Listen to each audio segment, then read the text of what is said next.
Welcome to the Four Bells. Here we are doing workout from home number 79 today. So today we have an upper body focus with a big emphasis on pressing, but actually if we look at the whole workout, it's pretty much a full body day. Not only have we got a lot of pressing, we've got some pulling in there, we've got some squatting, we've got some hinging. It's pretty much covering the full gambit of your delicious body. So to get us ready for our strength piece today, we're going to get ourselves nice and warm, and from that we're going to take 2 out of our 5 rights of Tibetan yoga. We are going to be doing leg raises for 10 reps, which you can find in the 5 rights. From there, we're going to do a movement we haven't done before, something called the TGU kick through, a little play on stability and mobility for the Turkish get-up, from which we're going to do 5 per side. And then taking again from the 5 rights of Tibetan yoga, we are going to do the pump for 10 reps. So we're going to do these 3 things 3 times in the warm-up to get us ready for our strength piece. Let's take a quick look at all 3 of those. The first exercise in our warm-up today is a simple leg raise, taken from the 4 out of 5 rights of Tibetan yoga that we do here at the gym. The idea is to not only recruit the abs, recruit the hip flexors, but also create a little bit of dynamic flexibility for the hamstrings. So we are going to start very simply by laying down. Put your hood up, makes you look more badass. From here, I've got a few options. I'm going to look first through my legs, looking at the wall in front of me. As you can see, I'm pulling my toes up towards my face. 2 options with the hands. Number 1 is hands underneath the bum. I pull the legs up, heels to the ceiling, and then control them down. Try and keep the legs as straight as possible. If that's pretty easy, hands out to the side, keeping the legs nice and straight. We're going to do 10 that way. So either way, 10 leg raises. With the TGU, Turkish get-up kick through, kind of combining a few things. We've got like a kneeling press setup going on, we've got like a windmill movement going on, and we've got a kick through going on all at the same time. So you can do this with body weight, or you can use a dumbbell if you want to. Either way, I'm starting at that midpoint in the Turkish get-up. From here, I'm going to bring my hand down from the floor, and I'm going to kick through, bring the leg back in, and stand back up. Hand down, kick through, leg back in, and come back up. Again, if you want to add some weight to that, you can. Make sure we're nice and stable. Hand down, smooth. Leg through, smooth. Back into the floor. Back into that pressing position. And we'll be doing those for 5 each side. With the pump, essentially a downward facing dog to up dog position. How do we do it? I set up, I've got hands directly below the shoulders, knees directly below the hips. I dig my toes in, hips up to the ceiling, and we're trying to open those shoulders as much as possible. From here, I bring the hips down to the floor, arching up to the ceiling as much as I can. We send the hips back up, opening the shoulders, and hips back down. So every time I start with the hips in the ceiling, hips come down and back up. That's 1 rep. And we are doing 10 of those today. So with our leg raises, we're doing 10 reps. With the TGU kick through, 5 per side. And with the pump, we are doing 10, 3 rounds in the warm-up today.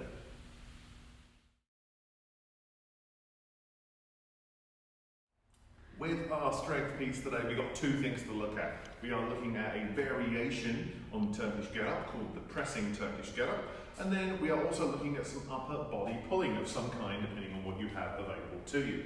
So we will be doing 4 sets today. Each set will be 4.5 minutes long, split into 3 90-second windows of time. So our first 2 90-second windows is us doing Turkish get-ups, but the pressing variety, a pressing Turkish get-up. And the reason why we need 90 seconds is because it takes quite a while to get through that. We've got a lot of pressing to do, it takes a long time with the transitions, so you've got 90 seconds per arm to do each side. This also should encourage you to go a little bit heavier if you can. So that's, if we can, we've got plenty of time to take our time to do the movement and also get heavier if we want to. So once our first 2 90-second windows are out of the way, our last one will be some kind of pronated pulling today. So that means with our pulling, whether we're on a chin-up bar, or whether we're on a barbell or dumbbells, we're trying to focus on pronation, which means palms facing away from you, or if you're holding from a row, palms facing towards you.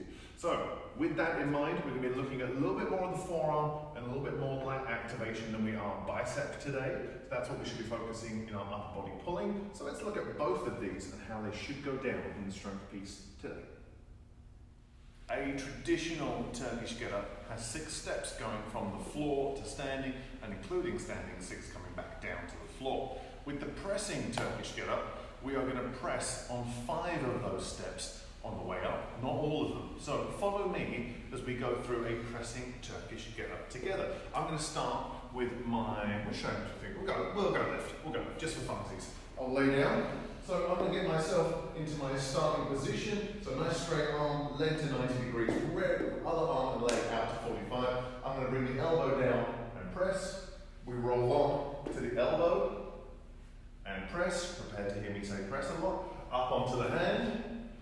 Press, hips up, leg through. We do not press into that lunge position. And press. We stand up and press. Leg down and press. Hand down, leg through, bum down and press. Elbow down and press. And lay down and press. That is how a pressing Turkish get-up should go. There is a lot of presses to do, and also a lot of positional movements from the floor to standing and back down. So, as I said, you've got plenty of time to do it. So take your time, own the position, and if you can, try and get a little bit heavier as those sets go on. With our pulling today, whether it's vertical or horizontal, we are using a pronated grip, which means if I'm on a chin-up bar, palms face away from me. So if I'm doing my pull-ups today, of course we start from a nice dead hang, pull my chin fully over the bar, and then back down to a straight arm. If we're doing negatives, which is equally acceptable today, I'm going to jump up, hold, and then from there slowly, over maybe 3 to 5 seconds, we come down to a straight arm.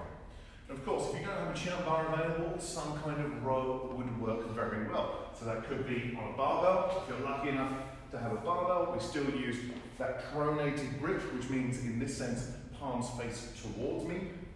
And I would do my bent over rows here. Or maybe if I have rings and a TRX, or a TRX even, then we can do the same thing. And what I'm going to do is just make sure I keep those palms facing away from me or down towards me, however you want to look at it, depending on whether I'm doing vertical or horizontal rows. So if I'm doing pull-ups today, I'm doing 3 to 5 reps. If I'm doing some kind of row, I'm doing 10 reps. Enjoy your upper body pulling.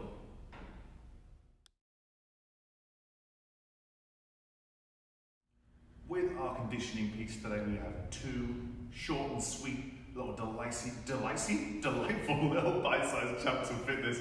That was what we're looking at today. So my first 5-minute AMRAP. If you don't know what AMRAP stands for, it stands for as many rounds as possible. We have a very simple couplet. We're going to be doing some kind of aerobic piece. So it could be 100 meters, 50 meters away from your house, 50 meters back. It could be 10 calories on your rower, or it could be 25 jumping jacks or 25 turns of a rope. Nice and short and sweet, and it should be fast.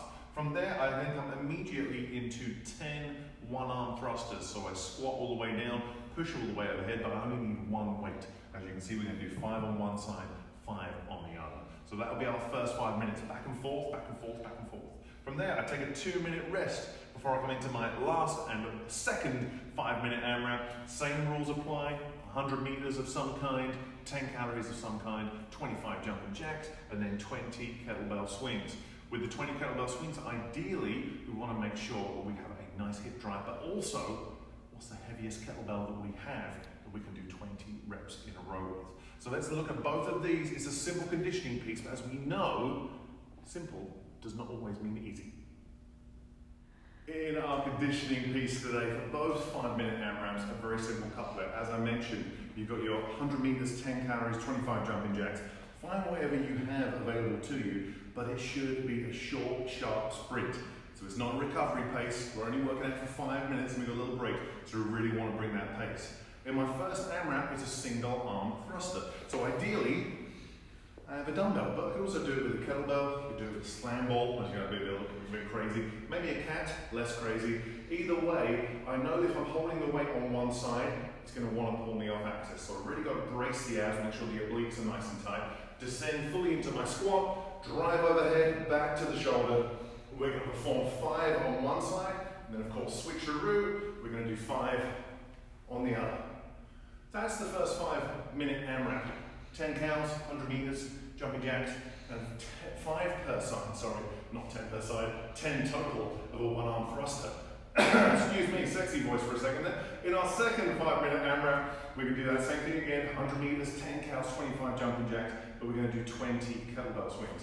So what we're looking for is that dynamic hip displacement, which means push the hip back, load the hamstring, load the glute, and be really forceful as we drive those hips forwards, making sure we engage the glutes, engage the quads, engage the abs.